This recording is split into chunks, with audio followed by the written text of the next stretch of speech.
Hello everyone, मैं मिथुन सिंह स्वागत करता हूं आप सभी का। आशा करता हूं आप सभी बहुत अच्छे होंगे। बात करेंगे बीबीएम के यूजी सेमेस्टर थर्ड के प्रीवियस ईयर क्वेश्चन पेपर की। पेपर आपका होगा हिंदी का और ये माइनर 1B का क्वेश्चन पेपर है। 2024-28 का ये क्वेश्चन पेपर है और आपकी परीक्षा 2026 में कंडक्ट कराई गई थी अप्रैल के मंथ में। ध्यान में रखिएगा, अप्रैल जो है आपका 10 तारीख को ये आपका एग्ज़ाम, 11 को आपका जो है ये एग्ज़ाम कंडक्ट कराया गया था। तो इसको ध्यान में रखिएगा। बाकी मैं आपको कुछ और बातें बता देना चाहता हूं। अगर आपको पिछले 5 साल का PYQ चाहिए तो ये आपको 69 रुपीज़ में अवेलेबल करा दिया जाएगा। दूसरी बात, 199 रुपये में आपको सजेशन प्रोवाइड कर दिया जाएगा। अब ये सजेशन क्या होता है? सजेशन यानी कि वेरी वेरी इंपॉर्टेंट क्वेश्चन, ऐसे सवाल जो बार बार एग्जाम में पूछे जाते हैं, आंसर के साथ आपको प्रोवाइड कर दिया जाता है, जिसमें आपका PYQ फ्री ऑफ कॉस्ट आ जाएगा। देखिए सजेशन तैयार कैसे होता है। सजेशन तैयार होता है पिछले 10 साल के PYQ को स्कैन करके। दूसरी बात, आपका जो लेटेस्ट एग्जाम पैटर्न है उसको ध्यान में रखकर। तीसरी बात, आपका सिलेबस क्या है और सिलेबस में कौन से टॉपिक हैं उसको ध्यान में रखा जाता है।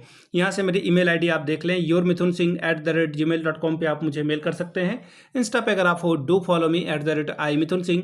बाकी आप मुझे व्हाट्सअप कर सकते हैं 7979054474 पे। तो चलिए BBM के यूजी सेमेस्टर थर्ड के क्वेश्चन पेपर को देखते हैं कि किस तरह का सवाल यहाँ पर पूछ लिया गया था हिंदी माइनर 1B में। यहाँ से आप देख पाओगे ये रहा आपका पेपर, हिंदी का ये पेपर है। MN 1B का ये क्वेश्चन पेपर 2026 में आपकी परीक्षा हुई थी। सेशन था 24-28 का, 3 घंटे का वक्त, 75 नंबर का ये पेपर हुआ था। ग्रुप ए की बात करें तो पहला सवाल जो है, सबसे पहले तो ये ग्रुप आपका कंपलसरी है, हर एक सवाल को आपको बनाना होगा। क्वेश्चन नंबर 1 जो है इसमें 5 छोटे छोटे MCQ हैं, एक एक नंबर आपको मिलेगा हर एक सही जवाब के लिए। भारत दुर्दशा के लेखक कौन है? तो भारतेंदु हरिश्चंद्र के द्वारा ये लिखी गई है। जिन्होंने भी जो है क्वेश्चन भेजा है उनका ये बिल्कुल सही है। एक भारतीय आत्मा किस कवि को कहा जाता है? माखनलाल चतुर्वेदी को, यह भी इनका आंसर करेक्ट है। केदी और कोकिला का रचनाकार का नाम बताइए। तो केदी और कोकिला जो है, ये जो रचना है वो है माखनलाल चतुर्वेदी की रचना। ऑप्शन नंबर 2 आपका सही है। मार्क्सवाद के प्रवर्तक कौन है? कार्ल मार्क्स के द्वारा जो है वो मार्क्सिज्म को बढ़ावा दिया गया था। प्रगतिवाद का संबंध किस विचारधारा से है? तो देखिए प्रगतिवाद का जो विचारधारा है वो आपको मार्क्सवाद में देखने को मिलेगा। इनका 5 सवाल सही था, 5 MCQ सही था। क्वेश्चन नंबर 2 शॉर्ट नोट्स आपको लिखना है, 5-5 नंबर आपको इसके लिए मिलेगा। छोटा आंसर आपको लिखना है।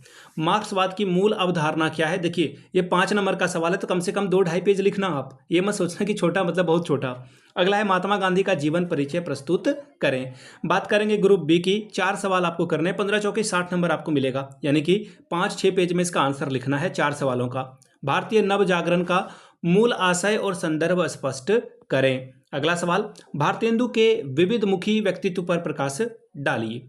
5वां सवाल, स्वाधीनता संग्राम और भारतीय नवजागरण का हिंदी साहित्य पर क्या प्रभाव पड़ा, स्पष्ट करके बताएं। 6वां सवाल, महर्षि अरविंद के विचारों और आध्यात्मिक दर्शनों का भारतीय साहित्य पर क्या प्रभाव पड़ा, स्पष्ट करें। 7वां सवाल, माखनलाल चतुर्वेदी के काव्य में राष्ट्रीय चेतना पर प्रकाश डालें। 8वां सवाल, सुमित्रा कुमारी चौहान का काव्यागत विशेषताओं पर प्रकाश डालिए। तो ये था आपका हिंदी माइनर 1 का क्वेश्चन पेपर। अगर आपको पिछले 5 साल का PYQ चाहिए तो ये आपको 69 में, और सजेशन चाहिए तो 199 में आपको ये प्रोवाइड कर दिया जाएगा। यहाँ से मेरी ईमेल आईडी आप देख लें, yourmithunsingh@gmail.com पे आप मुझे मेल कर सकते हैं। इंस्टा पे अगर आप हो डू फॉलो मी @imithunsingh।